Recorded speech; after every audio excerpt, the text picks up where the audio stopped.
আজকের ভিডিও থেকে আমরা শেখার চেষ্টা করব কি করে ভ্যালোরেন্ট পয়েন্ট টপ আপ করতে হয়। তো প্রথমেই আমি ক্রোমা ব্রাউজারে চলে যাব। আপনারা যে কোনো ব্রাউজারে চলে যেতে পারেন। তারপর সার্চ বক্সে গেমারো শপ লিখে সার্চ করব। উপরের এই লিংকে ক্লিক করলেই গেমারো শপের হোম পেজে নিয়ে যাবে।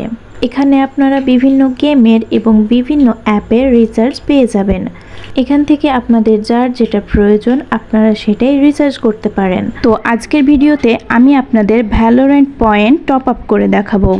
তো এখানে ক্লিক করলে আপনারা দেখতে পাবেন বিভিন্ন প্যাকেজগুলো। আপনাদের নিজেদের পছন্দ মতো প্যাকেজগুলো নিয়ে নিতে পারেন। আজকের ভিডিওর জন্য আমি আপনাদের 580 টাকার পয়েন্ট টপ আপ করে দেখাবো। তো প্যাকেজটি আমি প্রথমে সিলেক্ট করে একটু নিচে আসলেই দেখবেন একটি বক্স। এই বক্সের মধ্যে আপনার গেম আইডি দিতে হবে। গেম আইডিটি অবশ্যই সঠিক হতে হবে। এখন গো পেমেন্ট করলেই দেখবেন আপনার ইনফরমেশন চাচ্ছে।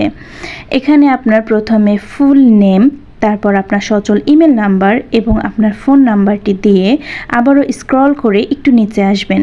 এখানে দেখবেন বিভিন্ন পেমেন্ট মেথডগুলো, যেমন বিকাশ, নগদ, রকেট। তো আপনার সুবিধা মতো যে কোনো উপায়ে পেমেন্ট করতে পারেন। আমি আজকে বিকাশ দিয়ে করে দেখাবো। এটি হচ্ছে গেমারো শপের পার্সোনাল বিকাশ নাম্বার। এটিকে কপি করে নিন। তারপর আপনার বিকাশ অ্যাপে চলে যান। এবার এখানে আপনার পিন নাম্বারটি দিয়ে লগ ইন করুন।